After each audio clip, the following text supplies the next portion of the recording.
सोना 1 लाख की दहलीज पर पहुंच चुका है। कल जीएसटी मिलाकर 10 ग्राम सोने की कीमत 1 लाख के पार हो गई। अनुमान है कि अक्षय तृतीया से पहले सोना 1 लाख को पार कर सकता है। अंतर्राष्ट्रीय बाजार में भी सोने का दाम करीब $3500 प्रति औंस तक पहुंच चुका है।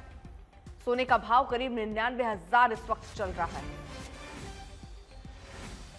साक्षी बत्रा हमारे साथ हमारे सहयोगी इस वक्त जुड़ चुकी है। साक्षी, जो भी खरीदार है उनके मन में अभी यही सवाल है कि अब ये कब तक ऐसे ही चलेगा? क्या कोई कमी आने वाले समय में देखी जाएगी या सोना ऐसे ऑल टाइम हाई बढ़ता चला जाएगा? Arpita, good morning. आपने सही कहा, सभी लोगों के मन में ये सवाल है कि 1 लाख के पार हो गया सोना और अब किसके खरीदारी के बस में है अब 1 लाख रुपए का सोना खरीदना, केवल 10 ग्राम का। लेकिन आपको बता दें, जिन फैक्टर्स की वजह से लगातार सोने के प्राइसेस में हमें तेजी देखने को मिल रही है।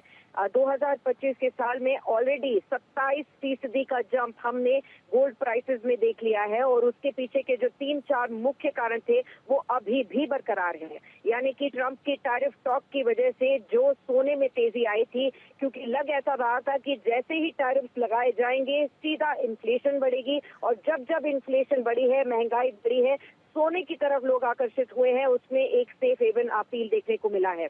जब इंटरेस्ट रेट्स कट होते हैं फाइनेंशियल एसेट्स के ऊपर तो आपको इंटरेस्ट कम मिलता है अपने एफडीज पर, आपको इंटरेस्ट कम मिलता है कोई भी बॉन्ड्स में, तो लोग सोने की तरफ जाते हैं कि यहाँ पर आपको बेहतर अपील मिलेगी, यहाँ पर बेहतर प्राइसेस मिलेंगे। और वो अभी भी सिनेरियो है। लगातार आपने आरबीआई के भी तरफ से 2 बार इंटरेस्ट रेट्स में कटौती देखी। Globally central bank interest rates कम कर रहे हैं, यानी कि सोने के लिए ये भी एक बड़ा मुख्य कारण है जिसकी वजह से तेजी आपको देखने को मिल रही है। टैरिफ्स और इन्फ्लेशन के बढ़ने के कारण इकोनॉमी में भी स्लो डाउन आएगा। यूएस में मंदी की बातचीत चल रही है।